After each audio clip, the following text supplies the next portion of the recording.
Hello, my name is Silvia Colombo. I'm a research fellow at the Italian Institute for International Affairs in Rome.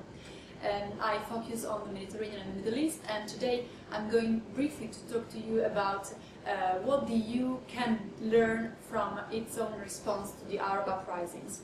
Well, we all know that the EU, as much as other actors in the international arena, was caught by surprise by the events that happened in 2011.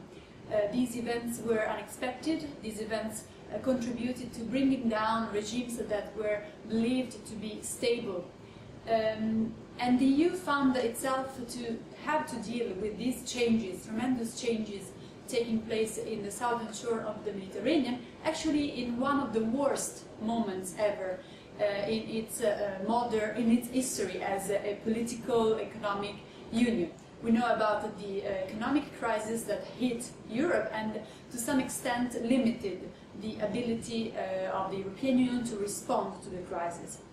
In responding, the European Union has chosen to adapt its own previous policies, namely the European Neighbourhood Policy, the ENP, and try to readjust it to the new situations on the region.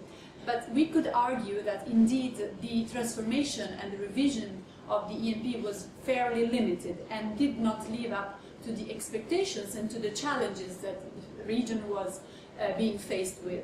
So the question is, after 3 years from the Arab uprisings, how does the EU feel about its own record in intervening and in responding to the Arab Spring changes?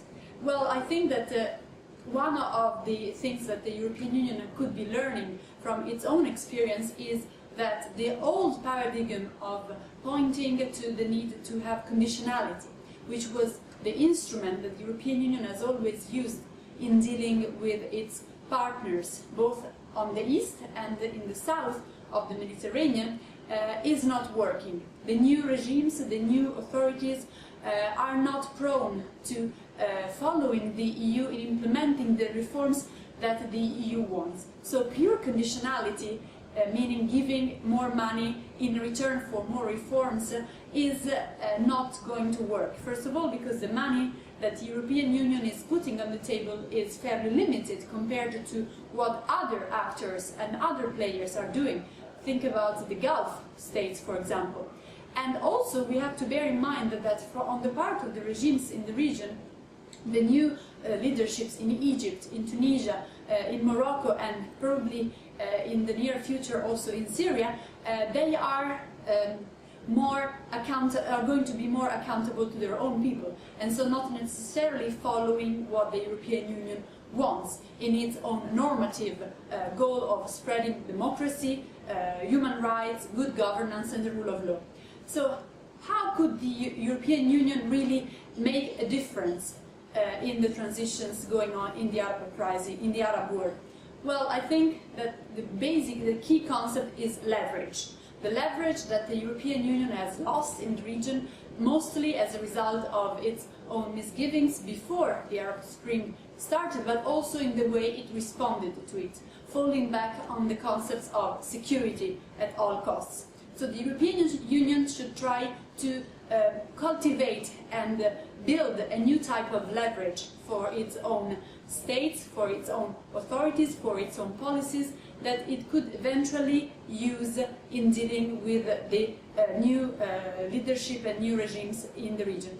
And especially with the people, because the people in the Arab world are those that now, today, look at the EU and say the European Union and European member countries are not a model to us. We don't want to go the way they have gone. And they prefer to turn and look at somewhere else. So how could the EU very concretely try to revamp its own leverage? I would point to two issues. One, as I said, is to work closely with civil society, to be close to the society and not to the regimes, which means the societies of the young people, the youth that animated the Arab Spring season, and that they are today quite disillusioned by the developments on the ground.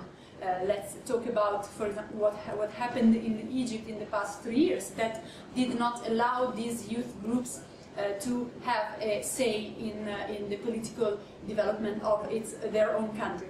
So to be closer to the youth, to implement programs that foster political awareness by the youth, to help them integrate in their own economic, social, but also political system through education. So education, higher education, youth exchanges between the two sides of the Mediterranean are, in this moment, would be very, very important to project a different image of the European populations, the European governments, and of Europe as such. The second point, which is also connected, is that we have to move from a concept of security, hard security, to a concept of human security. And human security in this sense is much broader than hard security or narrowly defined. And by human security, I'm talking again about the needs of the people. And one point that the EU could try to facilitate is mobility. This is a request, this is a demand that comes from the people themselves. We have seen how many people have left their own countries during the turmoil, during the unrest, and during the violence that is raging in these months in Syria. And they have sought refuge in Europe.